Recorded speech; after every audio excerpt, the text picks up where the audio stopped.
ছেলেরা নষ্ট হইও না বাপ, পচে যাওয়া জিনিস কেউ গ্রহণ করে না। বখাটেকে দুশ্চরিত্রকে কেউ পছন্দ করে না।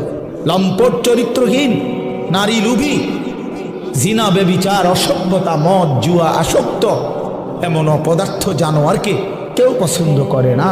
তারে কুকুরের সাথেই মানায়, মানুষের সাথে মানায় না। বেনামাজিকে জানোয়ারের সাথেই মানায়, ইমানদার মুসলমানের সাথে মানায় না, মানায় না। হ্যাঁ, এজন্য এটা জরুরি বিষয়, এটা বুঝার বিষয়। কেন আমি নামাজ পড়ব না? কেন আমি হালাল খাবো না? 30 বছর ধরে যারা সুদ খাইতেছেন, এই বাবা সংসারের অভাব পূরণ হয়েছে তো? বলেন না কেন?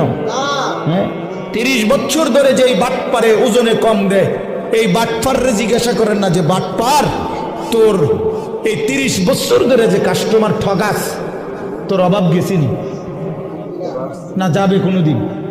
তো লাভ হইল কি বেড়া? কি রে এত সিটারি করে কাম তো লাভ হইল না।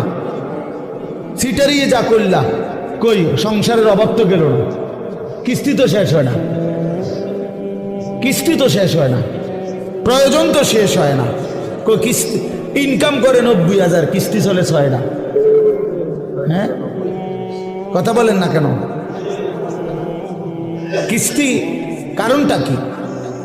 বেড়ারে দিয়েও কিস্তি লইছে, বেড়িরে দিয়েও কিস্তি লইছে, কুতের বউরে দিয়েও কিস্তি লইছে, নাতিরে দিয়েও কিস্তি লইছে।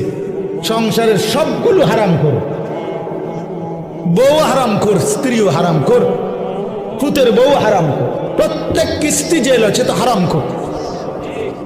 কথা বলেন না কেন? হ্যাঁ, মাতেন না কা নাইরে আপনি পাল্টা জবাব দেন। হ্যাঁ, কোন আমি শুনি, তর্ক করেন।